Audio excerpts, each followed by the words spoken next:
اس programme کے اخراجات جو اسمر منسٹریز کے دوست اور پارٹنرز ادا کرتے ہیں۔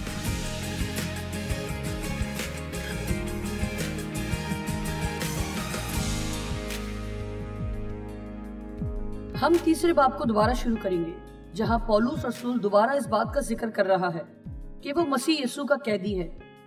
میں سمجھتی ہوں کہ یہ بات قابل غور ہے اور ہمیں ایک لمحے کے لیے اس پر غور کرنا چاہیے، کیونکہ اس کا مطلب ہے کہ وہ قید میں تھا، اور میں آپ کو بتانا چاہتی ہوں کہ مجھے اس جیل کی سیل میں کھڑے ہونے کا موقع ملا جہاں پولس قید تھا، اور اس وقت جب وہ وہاں تھا شہر کا گندا نالا وہاں سے گزرتا تھا۔ میں اس کا تصور بھی نہیں کر سکتی، اور اس نے یہ کتاب وہاں لکھی جسے میں یہاں آج رات کھڑی ہو کر پڑھ رہی ہوں۔ لہٰذا مجھے یہ نہ بتائیں کہ آپ خدا کے لیے کچھ نہیں کر سکتے، یہ نہ کہیں کہ آپ کو بہت سارے ذاتی مسائل کا سامنا ہے اور آپ خدا کے لیے کچھ نہیں کر سکتے۔ آپ اپنے ذاتی مسائل کے دوران جتنا زیادہ خدا کے لیے کچھ کریں گے اتنا ہی وہ آپ کو کم تنگ کریں گے۔ آمین۔ آپ کس قدر اپنے اوپر دکھ سہنے کے لیے تیار ہیں تاکہ اپنی زندگی میں خدا کی بلاہٹ کو پورا کر سکیں؟ میرا خیال ہے ہمیں ان دنوں اس پر کچھ اور تعلیم کی ضرورت ہے، کیونکہ ہم مغربی دنیا کے لوگ آرام و آسائش کے کچھ زیادہ ہی عادی ہو چکے ہیں۔ ہم تکلیف میں پڑنا نہیں چاہتے۔ آپ کو سننا چاہیے تھا کچھ باتیں اس میٹنگ کے بارے میں، کچھ شکایتیں۔ یہاں بہت سردی ہے، یہاں بہت گرمی ہے، پارکنگ بہت دور ہے۔ کیا آپ کو پتا ہے ایسے لوگ ہوتے ہیں؟ میں آپ کو انڈیا لیے چلتی ہوں، وہ ایک میٹنگ میں جانے کے لیے 3 دن تک پیدل چلیں گے اور وہاں بیٹھیں گے۔ میں نہیں جانتی کہ ان کے مثانے کس شے کے بنے ہیں، اور وہ سارا دن بیٹھے رہتے ہیں اور باتھ روم بھی نہیں جاتے، اور وہ اپنے موبائل فون سے بھی منادی کے دوران نہیں کھیلیں گے۔ کچھ لوگ یہاں بیٹھ کر موبائل میں بہت مصروف ہوتے ہیں، اور جو کچھ میں کہہ رہی ہوتی ہوں وہ دوسروں کو ٹویٹ کر رہے ہوتے ہیں، حتیٰ کہ جو میں کہہ رہی ہوں انہوں نے سنا بھی نہیں ہوتا۔ پہلے اسے سیو کر لوں۔ پہلا پطرس 4 باب پہلی آیت، میں اسے پڑھتی ہوں۔ کیا ہی کمال کا حوالہ ہے۔ پس جب کہ مسیح نے جسم کے اعتبار سے دکھ اٹھایا تو تم بھی ایسا ہی مزاج اختیار کر کے ہتھیار بند بنو، کیونکہ جس نے جسم کے اعتبار سے دکھ اٹھایا اس نے گناہ سے فراغت پائی۔ واہ، یہ اس طرح سے ہے۔ ٹھیک ہے، میں آج باہر جانے کو تیار ہوں، یہ نہ جانتے ہوئے کہ میرا آج کا دن کیسا ہوگا۔ میں نے اپنے ذہن کو تیار کر لیا ہے کہ میں تجھے ناخوش کرنے کی بجائے دکھ اٹھانا پسند کروں گی۔ میں نے وقت سے پہلے اپنے ذہن کو تیار کر لیا ہے کہ میرے لیے اچھا ہو یا نہ ہو، موسم بے موسم، میں وہ کروں گی جو تو چاہے گا کہ میں وہ کروں، چاہے اس کے لیے مجھے کچھ بھی کرنا پڑے۔ میں لوگوں میں تیری نمائندگی کروں گی، شاید چیزیں ہمارے لیے بہتر ہو جائیں اگر ہم اس سے پہلے کہ لوگوں میں جائیں اور ان چیزوں سے نبض آزما ہونے کی کوشش کریں۔ ہمیں کچھ فیصلے کر لینے چاہیے۔ کلسیوں کے خط میں پولس نے کہا کہ جسم کی خواہش کو مارو، جسم کے مطابق نہ چلو جسم کے مطابق زندگی نہ گزارو۔ میں نے نہیں سوچا تھا کہ اس پر تالیاں بجیں گی۔ وہ یہ کہہ رہا ہے جسم کی خواہشوں کو پالنا بند کرو، ان کی خواہش سے دور رہیں۔ اگر آپ کے کام کی جگہ پر کوئی آپ کا دل دکھاتا ہے، بجائے اس کے کہ آپ اسے بات کرنا چھوڑ دیں اور اس سے خفا ہو جائیں، اپنے جسم کا انکار کریں۔ اگرچہ جسم کے مطابق ایسا کرنا آپ کا حق ہے، اور آپ کہیں الگ جا کر ان کے لیے دعا کریں اور پھر واپس جا کر ان سے بات کریں جیسے کہ کچھ ہوا ہی نہیں۔ افسیوں 3 باب 16ویں آیت، پولس ان سے ایک بڑے بھید کی بات کر رہا ہے، اور میں اس میں تھوڑا سا آپ کے ساتھ شیئر کرنا چاہتی ہوں۔ افسیوں 3 باب کی 5ویں آیت، یہ بھید جو اور زمانوں میں بنی آدم کو اس طرح معلوم نہ ہوا تھا جس طرح اس کے مقدس رسولوں اور پاک پیغمبروں نبیوں پر روح میں اب ظاہر ہو گیا ہے، یعنی یہ کہ مسیح یسوع میں غیر قومی یہودیوں کے ساتھ خوشخبری کے وسیلہ سے میراث میں شریک اور بدن میں شامل اور وعدہ میں داخل ہیں۔ اب آپ جانتے ہیں کہ پولس کو یہ خدمت دی گئی تھی کہ وہ اس عظیم بھید کی تعلیم دے، اور ہم اسے پڑھ سکتے ہیں، ہم اس پر سال ہر سال توجہ کر سکتے ہیں اور اسے حقیقی طور پر کبھی نہیں سمجھ سکتے، یہاں دوبارہ آپ کو سمجھنے کی ضرورت ہے کہ اصل بات ہے کیا۔ یہودی خود پر بہت فخر کرتے تھے کیونکہ وہ خدا کے چنے ہوئے لوگ تھے، وہ خدا کی میراث میں شامل تھے اور انہیں خدا کی حمایت حاصل تھی۔ وہ شریعت کو جانتے اور اس پر عمل کرتے تھے، وہ مذہبی لوگ تھے۔ اب بیچ میں پولس آ جاتا ہے اور ان کو بتاتا ہے کہ یہ ایک بڑے بھید کی بات ہے جسے سمجھنے میں ان کو مشکل پیش آئے گی کہ اب غیر قومیں بھی اس میں شریک ہو چکی ہیں۔ رکیے، یہاں ایک شخص کے بارے میں کہانی ہے، ایک تمثیل ہے۔ مالک نے پاکستان میں مزدور لگائے، اس نے کہا کہ صبح سویرے آنا۔ اس کے مالک نے کہا اور تو میرے لیے سارا دن کام کرنا اور میں تجھے اتنی مزدوری دوں گا۔ یوں سمجھ لیجئے کہ اس نے 6 بجے کام کرنا شروع کیا اور تقریباً 8 بجے کے قریب 2 مزدور اور آ گئے اور اس نے ان سے کہا تم بھی پاکستان میں کام کرو اور جو مزدوری ہوگی میں تم کو شام کو ادا کر دوں گا۔ کچھ اور مزدور بھی آ گئے، ٹھیک ہے تم بھی جا کر کام کرو اور دن کے اختتام میں جو مزدوری بنے میں ادا کروں گا۔ اور پھر 3 بجے کے قریب اور مزدور آ گئے، تم بھی جا کر کام میں لگ جاؤ اور جو تمہارا بنتا ہے وہ تمہیں مل جائے گا۔ اور کام ختم ہونے سے 1 گھنٹہ پہلے کچھ اور کام کرنے والے آ گئے، تم بھی پاکستان میں جاؤ اور جا کر کام کرو اور جو تمہاری مزدوری ہوگی وہ کام ختم ہونے پر تمہیں مل جائے گی۔ لہٰذا دن کا اختتام ہونے لگا اور مالک نے سب کو ایک جیسی مزدوری دی۔ وہ مزدور جو صبح سے کام کر رہے تھے وہ تھوڑے پریشان ہوئے اور شکایت کرنے لگے یہ درست نہیں، یہ بات ٹھیک نہیں، جانتے ہیں یہ ایسے ہی ہے جیسے کوئی مسیحی خاندان میں پلا بڑا ہو اور 2 برس کی عمر سے ہی سنڈے اسکول جا رہا ہو، بائبل کو جانتا ہو، زبور اور امثال کی کتابیں اسے زبانی یاد ہوں، اپنی پوری زندگی میں ہمیشہ ہر چرچ سروس میں شرکت کی ہو، مطلب انہوں نے کرسچن کالج میں تعلیم حاصل کی ہو، تھیولوجی میں ڈگری بھی لی ہو اور سپر قسم کے نیک ہو، اور وہ کھڑے ہو کر دیکھ رہے ہوں کہ خدا ایک غیر مسیحی پر جس نے ابھی نجات پائی اس پر کمال مہربانی دکھائے اور جس نے صرف 2 ہفتے پہلے ہی نجات پائی ہو۔ دیکھیں اس بات کو ہضم کرنا بہت مشکل ہے۔ یہ ہے وہ مذہبی سوچ، کیا آپ اس کے لیے تیار ہیں؟ وہ اس کے مستحق نہیں اور میرا حق ہے، ان کا حق نہیں ہے اس پر۔ اور خدا ہمارے ساتھ یہ اس لیے کرتا ہے کہ ہمیں اس بات کا احساس ہو کہ بعض اوقات ہم کس قدر قانون پسند بن جاتے ہیں اور ہم کیسے سوچتے ہیں کہ یہ ہمارا حق ہے صرف اس لیے کہ ہم بہت اچھے ہیں، ہمارا رویہ بہت اچھا ہے۔ اور وہ یہ کہنے کی کوشش کر رہا ہے کہ میں نیک ہوں، نہیں، میں نہیں چاہتی کہ تو میرے لیے کچھ بھی کرے کیونکہ پھر تو سوچے گا کہ تو کسی چیز کا حقدار ہو گیا ہے۔ میں چاہتی ہوں کہ تو میرے لیے صرف اس لیے کچھ کرے کہ تو مجھ سے محبت کرتا ہے کیونکہ میں نے تمہارے لیے بہت کچھ کیا ہے، لیکن یہ نہیں چاہتا کہ تو کبھی بھی یہ سوچے کہ میں تیرا مقروض ہوں کیونکہ میں نے تمہارا کچھ نہیں دینا۔ اگر ہمارے اندر خدا کا دل ہوتا تو ہم ان لوگوں کو خدا کی بادشاہی میں آتا ہوا دیکھ کر خوشی سے بھر جاتے اور ہمارے دل خوش ہوتے کہ وہ برکت حاصل کر رہے ہیں، کیونکہ دیکھیں ہمارے پاس کیا ہے، ہماری پوری زندگی ہمیں خدا کو جاننے کا شرف حاصل رہا ہے، ہمیں خدا کے کلام کو اسٹڈی کرنے، سیکھنے اور آگے بڑھنے کا موقع ملا ہے۔ اور یہ شخص، ہاں خدا ان پر بھی برکات برسا رہا ہے، لیکن ابھی انہوں نے بہت دور جانا ہے، ابھی انہوں نے بہت کچھ سیکھنا ہے، ابھی بہت کچھ باقی ہے جس میں سے انہوں نے گزرنا ہے، جس میں سے ہم گزر کر آئے ہیں۔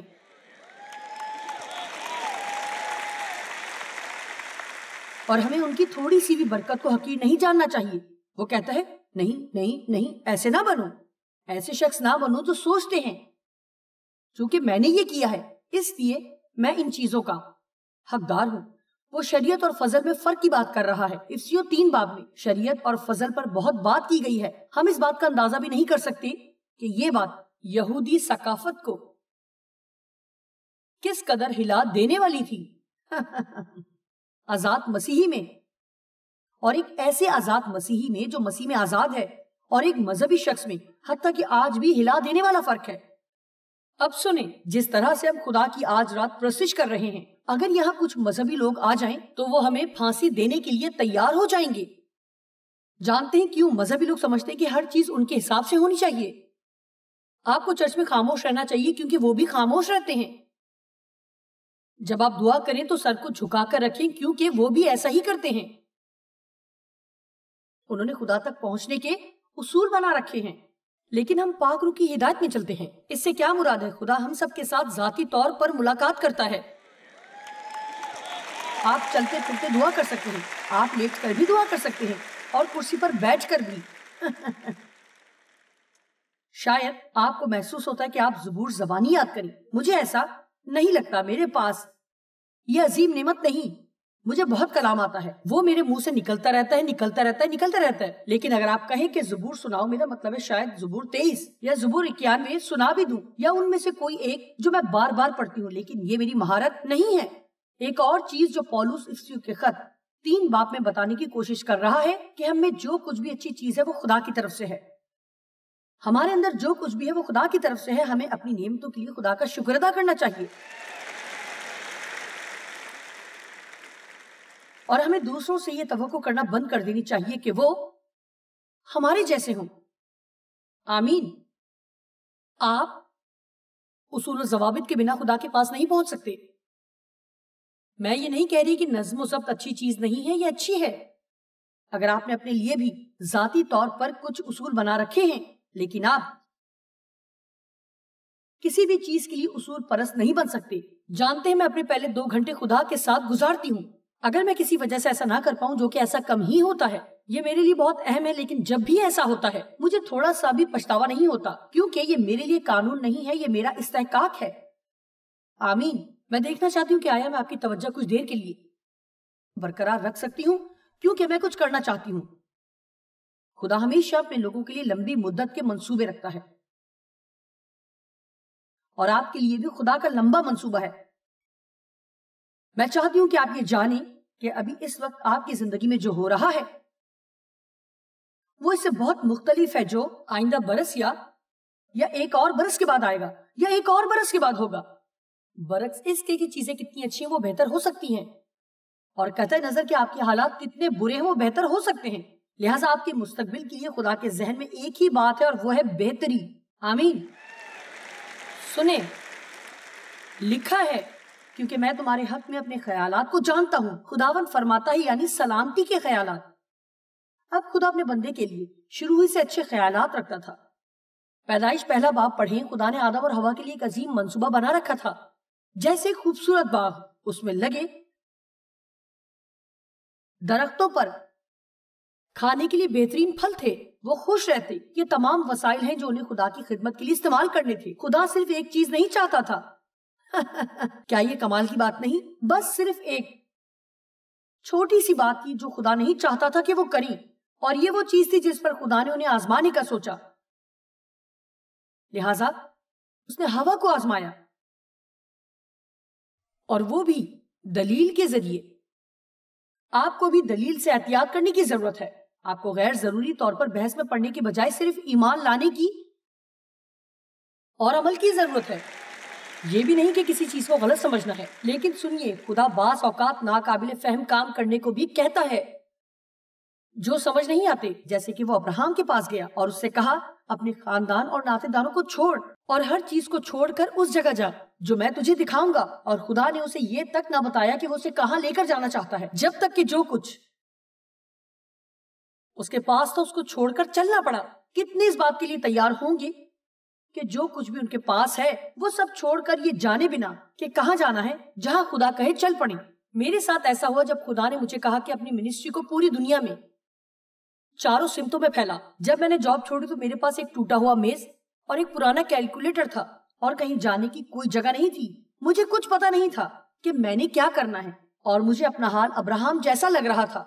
اب سنیے, آپ کو کچھ پانے کے لیے کچھ کھونا پڑتا ہے, اور اگر آپ یہاں اس کے علاوہ کسی اور مقصد کے لیے نہیں آئے تو آپ کا خدا کے لیے یہاں آنا اچھا ہے.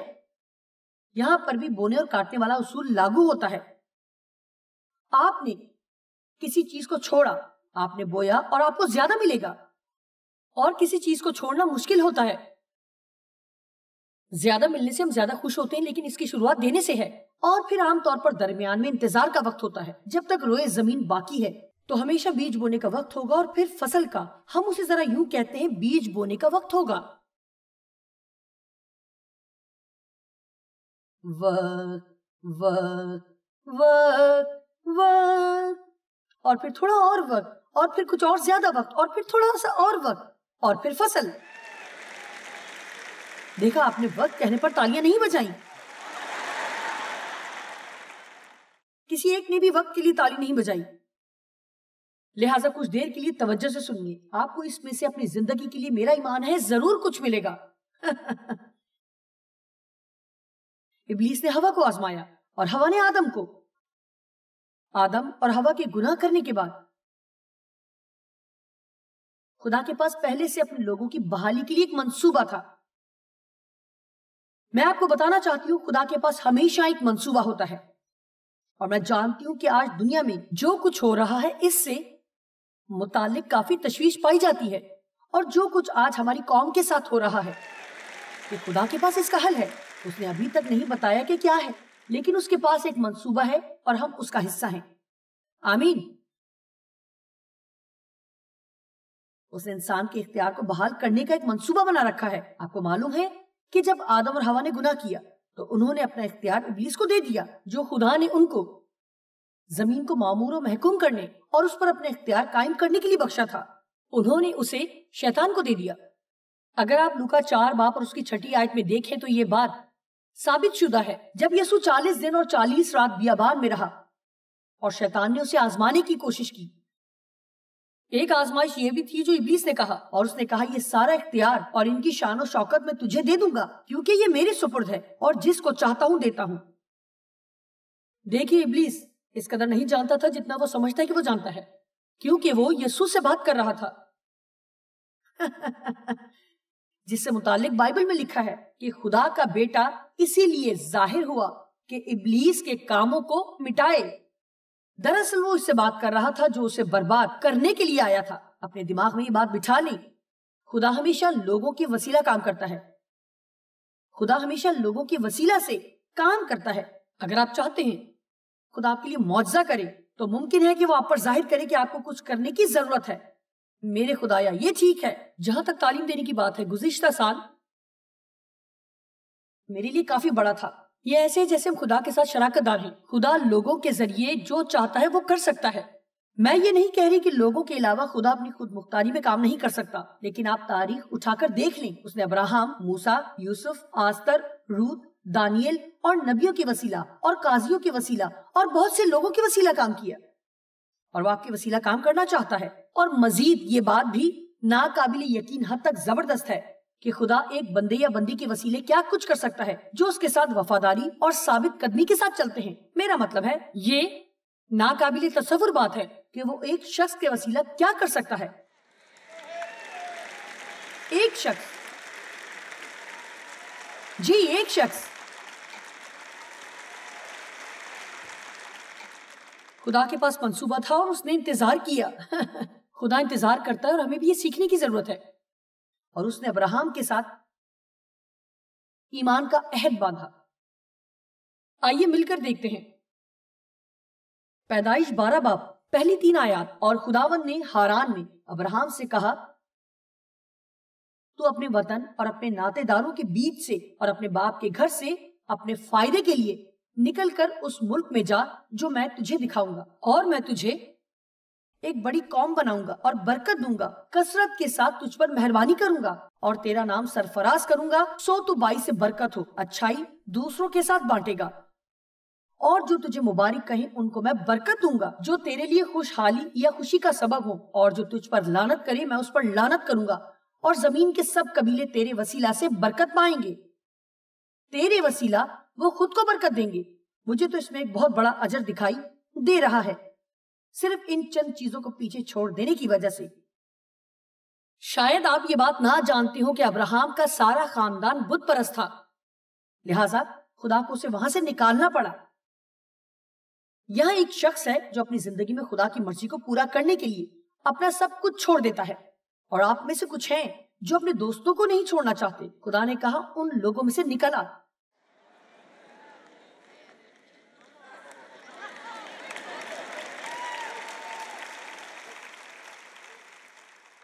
وہ تیری زندگی کو زہر آلودہ کر رہے ہیں، یا اسے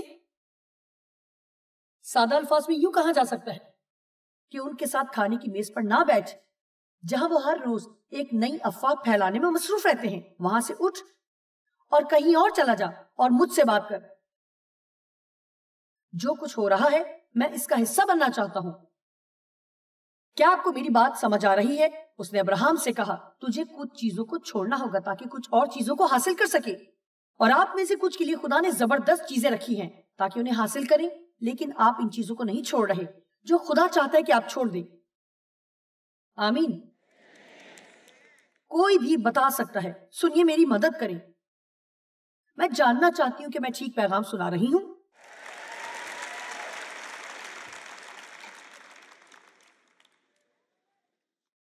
پھر اس نے ابراہیم سے کہا تم اپنے بدن کی کھلڑی کا ختنہ کیا کرنا، اور یہی اس عہد کا نشان ہوگا جو میرے اور تمہارے درمیان ہے۔ ختنے کا مطلب جسم کی کھلڑی کو کاٹنا ہے۔ یہ پرانے عہد کی بات ہے، یہ چیزوں کو ذرا مختلف انداز میں لیتے تھے۔ اب خدا ہمیں جسم کاٹنے کے لیے نہیں کہتا، وہ کہتا ہے اپنے دل کا ختنہ کریں۔ دوسرے لفظوں میں جسم کی پیروی نہ کرو، اپنے دل سے جسمانی باتوں کو نکال دیں، اپنی زندگی سے دوغلا پن نکال کر پورے دل سے میری خدمت کرو۔ لہٰذا اب اسے ذرا جلدی سے دیکھتے ہیں۔ اب خدا نے ابراہیم کو بہت ساری برکات سے نوازا تھا، لیکن اس کا کوئی وارث نہیں تھا جو ان برکات کو آگے لے کر چلتا۔ وہ اپنے لیے بچہ چاہتے تھے، لیکن وہ اور اس کی بیوی عمر رسیدہ ہو چکے تھے اور بچے پیدا کرنے کی عمر سے آگے نکل چکے تھے۔ جب ان سے جسم میں ایک بڑی غلطی ہو چکی تو اتنا وقت نہیں کہ تفصیل میں جائیں، بلاخر ان کے ہاں اپنی اولاد ہو گئی اور اس کا نام تھا اسحاق۔ اب یہ ذرا غور سے سنیں، ابراہیم جو مرد خدا تھا، اس کی بیوی سارہ سے اسحاق پیدا ہوا، اور اسحاق سے یعقوب، یعقوب سے یوسف پیدا ہوا۔ اب میں آپ کو یوسف کے بارے میں بتانا چاہتی ہوں، غور سے سنیں، جو کہ بظاہر بہت برے حالات سے گزرا اپنے بھائیوں کی وجہ سے، جہاں خدا نے اسے زبردست انداز میں ایک بڑے عہدے پر فائز کیا، کیونکہ مصر میں 7 برس قحط پڑنے والا تھا، اور جب وہ وہاں تھا تو اس کے ساتھ برا سلوک بھی ہوا، اور جب وہ فوتیفار کے گھر میں تھا تو اس کی بیوی اسے پسند کرنے لگی۔ وہ اس کے ساتھ جنسی تعلق قائم کرنا چاہتی تھی، لیکن یوسف نے ایسا کرنے سے انکار کر دیا، جس کی وجہ سے اس نے 13 سال ایسے جرم کی سزا کاٹی جو اس نے کیا ہی نہیں تھا۔ اسے ان سارے برے حالات میں سے گزرنا پڑا۔ خدا نے اسے ان برے حالات میں وہاں رکھا، اور زیادہ برے حالات میں بھی، اور اس کی کاٹ چھانٹ کرتا رہا اور ہر طرح کا جسمانی رویہ اس میں سے نکالتا رہا، مگر اس نے اپنی عزت اور وقار کو قائم رکھا۔ آپ میں سے کتنے ہیں جو کہیں پر ہیں اور نہیں جانتے کہ آپ وہاں کیسے پہنچے، اور آپ اس جگہ پر نہیں رہنا چاہتے، اور لگتا ہے کہ آپ کے ساتھ زیادتی ہو رہی ہے؟ آپ جانتے ہیں خدا نے یوسف کو وہاں ایک خاص مقصد کے تحت رکھا تھا، اور ان تمام حالات کو استعمال کرتے ہوئے اسے روحانی طور پر ان حالات میں سے پختگی کی جانب لے کر جا رہا تھا۔ اور جب وقت آیا تو یوسف گڑھے میں نہیں بلکہ محل میں تھا۔ وہ بادشاہ کا نائب بنا اور اس ملک کی ہر چیز اس کے حکم میں تھی۔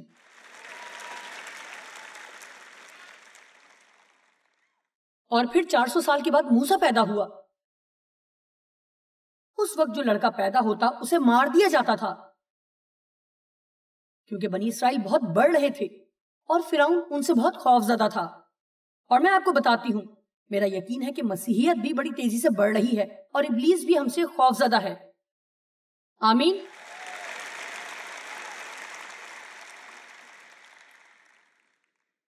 خدا کے پاس ایک منصوبہ تھا، سب کہیں خدا کے پاس منصوبہ ہے، اور اس نے موسیٰ کے زندہ رہنے کی راہ نکالی۔ دائیاں فرعون کے بجائے خدا سے زیادہ ڈرنے والی تھی، لہٰذا اس نے اسے مرنے سے بچایا، اور پھر اس کی ماں جتنی دیر اسے رکھ سکتی تھی اپنے پاس رکھا، لیکن وہ صرف کچھ ہی مہینوں کا تھا، اور جیسے ہی اسے معلوم ہوا کہ اب اسے اور زیادہ دیر چھپا نہیں سکتی تھی، لہٰذا اس نے اسے لپیٹ کر ایک ٹوکری میں رکھ کر خدا کے حوالے کرتے ہوئے ٹوکری کو دریا میں ڈال دیا۔ اور ذرا سوچے وہ ملا کس کو؟ فرعون کی بیٹی کو۔ وہ اسے اپنے ساتھ محل میں لے آئی اور اسے اپنا بیٹا بنا کر پالا، اور ایک بار پھر خدا نے اسے زبردست انداز میں وہاں رکھا۔ میں چاہتی ہوں کہ آپ تک بات پہنچے کہ ہو سکتا ہے کہ آپ کو سمجھ نہ آئے کہ میری زندگی میں کیا ہو رہا ہے، لیکن خدا جانتا ہے کہ وہ آپ کی زندگی میں کیا کر رہا ہے۔ کیا آپ سمجھ سکتے ہیں؟ آپ نہیں جانتے، لیکن خدا جانتا ہے۔ اور ہو سکتا ہے آپ جن حالات سے گزر رہے ہیں وہ آپ کی دعاؤں کا جواب ہو جو آپ کرتے ہیں، لیکن وہ آپ کو نظر نہیں آ رہا۔ لہٰذا میں کہوں گی، حوصلہ رکھیں جہاں بھی ہیں، جیسے بھی حالات ہیں، خوش رہیں اور کہیں خدا میں تجھ پر بھروسہ کرتی ہوں کہ تو نے میری زندگی کے لیے ایک منصوبہ رکھا ہے، اور کوئی تیری مرضی کو پورا ہونے سے روک نہیں سکتا اگر میں تیرے ساتھ وفادار رہوں گی۔ آمین۔ اور پھر آپ جانتے ہیں موسیٰ بنی اسرائیل کو غلامی سے نکال لایا. پھر سارے انبیاء آئے اور روت بھی آئی. دیکھا وہ لوگوں کے وسیلہ کام کرتا ہے, وہ لوگوں کے وسیلہ کام کرتا ہے. اور پھر یسوع آیا. آمین. خدا چاہتا ہے کہ آپ اس کی محبت کا تجربہ کریں. آپ اس کے بیٹے اور بیٹیاں ہیں اور آپ میں سے ہر ایک کے لیے اس کے پاس ایک منصوبہ ہے. ہو سکتا ہے ابھی چیزیں ٹھیک نہ ہوں, لیکن خدا پر بھروسہ رکھیں اور اسے اجازت دیں کہ وہ آپ کے حالات میں کام کرے.